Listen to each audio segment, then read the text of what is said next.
በዜጎቿ መተባበር ላይ የተመሰረተ ጠንካራ ሀገረ መንግስት ለመገንባት ስለ ፌዴራሊዝም ጽንሰ ሐሳብ በቂ ዕውቀት ያለው ማህበረሰብ መገንባት እንደሚያስፈልግ የዘርፉ ባለሙያዎች ያነሳሉ። የህገ መንግስትና ፌዴራሊዝም አስተምሮ ማዕከል ፌዴራሊዝም፣ ህብረ ብሔራዊ ፌዴራሊዝም፣ ሀገረ መንግስት ግንባታና የትምህርት ተቋማት ሚና በሚል ርዕስ ለትምህርት ተቋማት አመራሮች፣ ባለሙያዎችና መምህራን የአሰልጣኞች ስልጠና መስጠት ጀምሯል።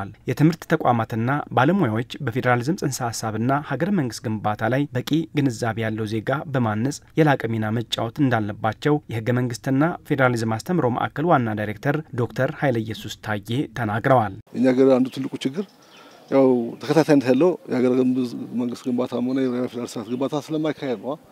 አንዱ ይጀምራል፣ አንዱ መቶ ላፍርስ ይላል። እንደዛ ሆነ ግን አርቲስት ሳይንሱ ምንድነው?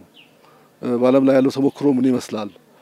እኛ ጋር ሁኔታስ እንዴት ይሄድበት ነው? ያጋጠሙ ችግሮች ምን ናቸው? እንዴት ይፈታሉ? የሚለው ነገር ላይ የትምህርት ተቋማት ከሳይንሱ ጋር አያይዘው መጀመሪያ የትምህርት ቤት ማህበረሰቡን ቀጥሎ ደግሞ በአካባቢያቸው ያለው ማህበረሰብ ግንዛቤ መፍጠር አለባቸው። ማዕከሉ በህገ መንግስትና በፌዴራሊዝም አስተሳሰብ የዳበረ ማህበረሰብ በመፍጠር ጠንካራ ሀገረ መንግስት ለመገንባት በአስተምሮ ስራዎች ላይ እየተሰራ ይገኛል ያሉት ዶክተር ኃይለ ኢየሱስ በፌዴራሊዝም ግንዛቤ ዙሪያ ያለውን የተሳሳተ ትርክት ወደ ጎን በመተው ህብረተሰቡ ትክክለኛውን ፋይዳ እንዲገነዘብ እየተሰራ ነው ብለዋል። ፌዴራሊዝም የሚያስፈልግ አብሬ መኖር ፈልጋለሁ፣ የጋራ ጉዳይ አለኝ፣ የራሴ ጉዳይ እንዳለኝም የጋራ ጉዳይ አለኝ፣ ሁለቱን አስተሳስረን ጠንካራ የሆነ ሀገር መገንባት ያስችላል የሚል የአንድነት ፍልስፍና ነው። ፌዴራሊዝም ባይዘው የአንድነት ፍልስፍና ነው።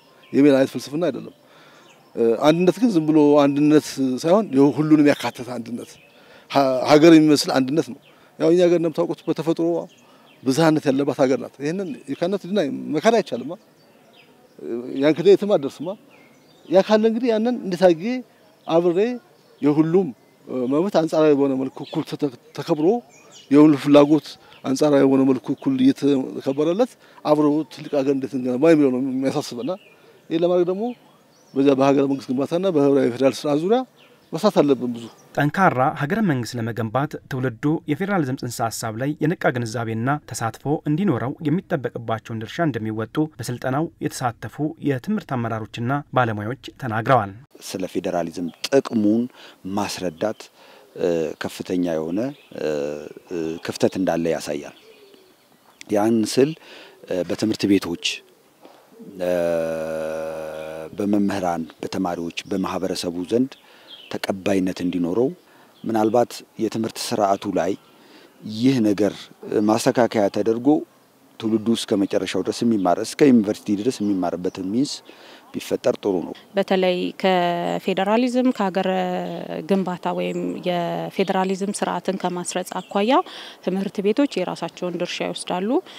ይህንንም ስንል በተለይ የትምህርት ቤት ሚኒ ሚዲያዎችን መጠቀም፣ ክበባትን መጠቀም፣ ህብረተሰቡን ማሳተፍ፣ ተማሪዎችና ህብረተሰብና የተማሪዎቹ ወላጆች እንዲገናኙ፣ መምህራን እንዲገናኙ በማድረግ በተለያዩ ዘዴዎች የግንዛቤ መፍጠር ስራዎች ሊሰሩ ይገባል። በትምህርት ተቋማት በክበባት ውስጥ እነዚህን ኢሹዎች አካተን ተማሪዎች እንዲለማመዱ፣ ዲሞክራሲን ኤክሰርሳይዝ እንዲያደርጉ፣ የፌዴራሊዝምን ጽንሰ ሐሳብ ኤክሰርሳይዝ እንዲያደርጉ፣ ህብረ ብሔራዊ ፌዴራላዊ ስርዓትን ኤክሰርሳይዝ እንዲያደርጉ ወንድማማችን አንድነታችንን ትስስራችንን ለማጎልበት የሚያስችሉ ስራ ነገሮችን በውይይት ከግጭት ይልቅ በውይይት በዲሞክራሲያዊ አግባብ መፍታት የሚችሉበትን ሁኔታ ለመፍጠር ያስችላል።